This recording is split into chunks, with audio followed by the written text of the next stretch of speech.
Shakespeare's Sonnets by William Shakespeare, Sonnets 71 to 80. 71. No longer mourn for me when I am dead, then you shall hear the surly sullen bell give warning to the world that I am fled from this vile world with vilest worms to dwell. Nay, if you read this line, remember not the hand that writ it, for I love you so that I in your sweet thoughts would be forgot, if thinking on me then should make you woe. Oh, if, I say, you look upon this verse when I perhaps compounded am with clay, do not so much as my poor name rehearse, let your love even with my life decay. Lest the wise world should look into your moan, and mock you with me after I am gone. 72. Oh, lest the world should task you to recite what merit lived in me, that you should love after my death, dear love, forget me quite, for you in me can nothing worthy prove. Unless you would devise some virtuous lie, to do more for me than mine own desert, and hang more praise upon deceased I than niggard truth would willingly impart. Oh, lest your true love may seem false in this, that you for love speak well of me untrue, my name be buried where my body is, and live no more to shame, nor me nor you.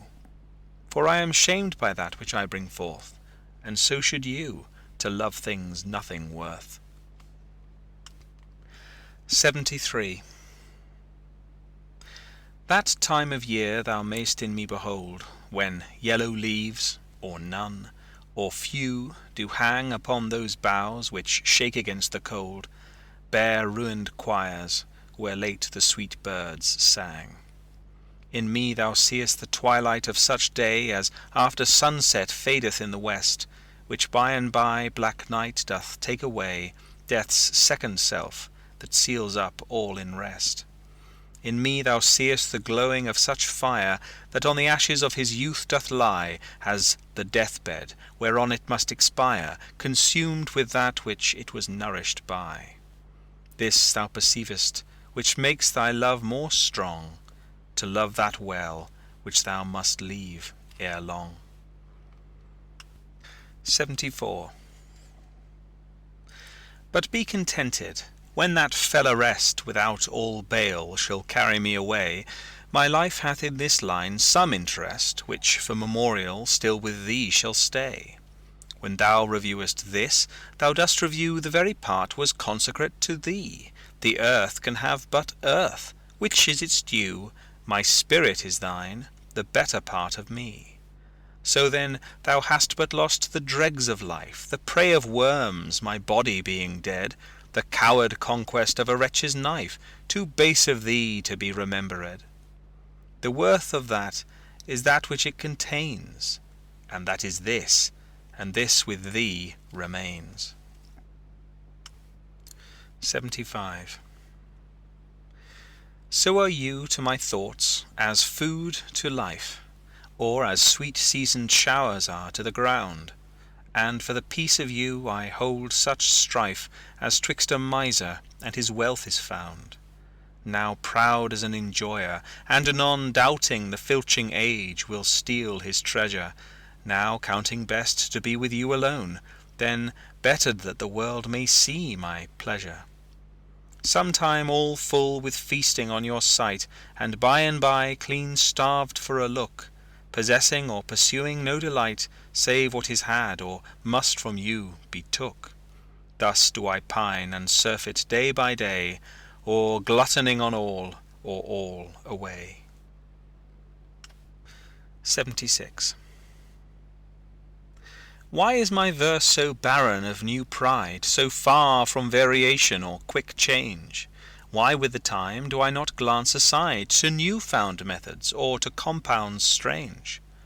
Why write I still all one, ever the same, and keep invention in a noted weed, that every word doth always tell my name, showing their birth, and where they did proceed?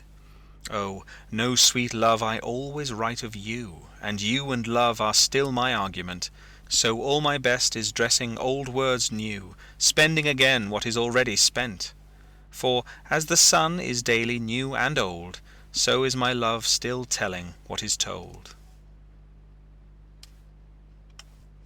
77. Thy glass will show thee how thy beauties wear, thy dial how thy precious minutes waste. These vacant leaves thy mind's imprint will bear, and of this book this learning mayst thou taste.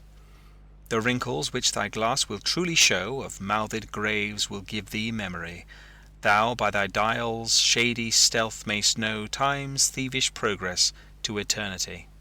Look, what thy memory cannot contain, commit to these waste blanks, and thou shalt find those children nursed, delivered from thy brain, to take a new acquaintance of thy mind.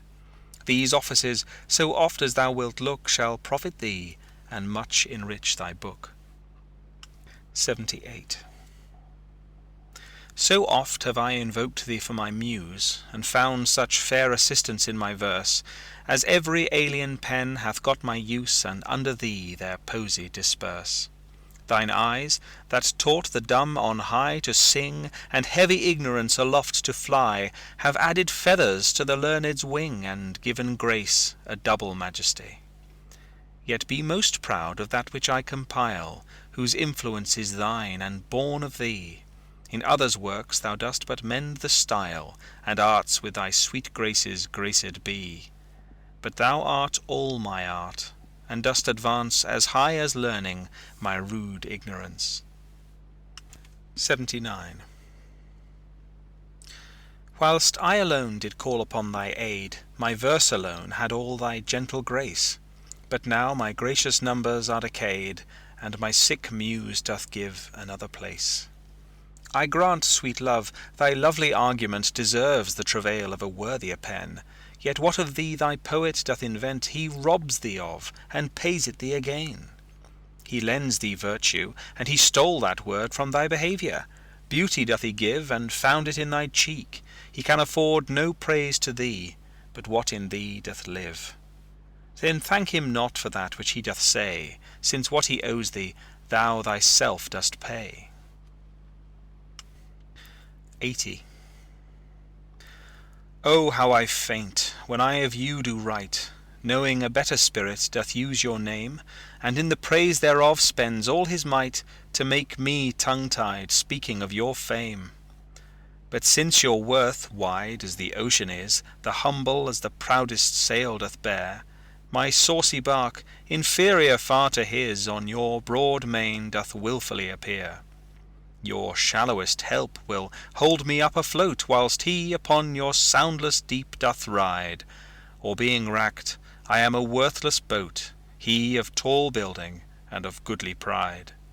Then if he thrive, and I be cast away, the worst is this, my love was my decay. End of Sonnets 71 to 80 of Shakespeare's Sonnets.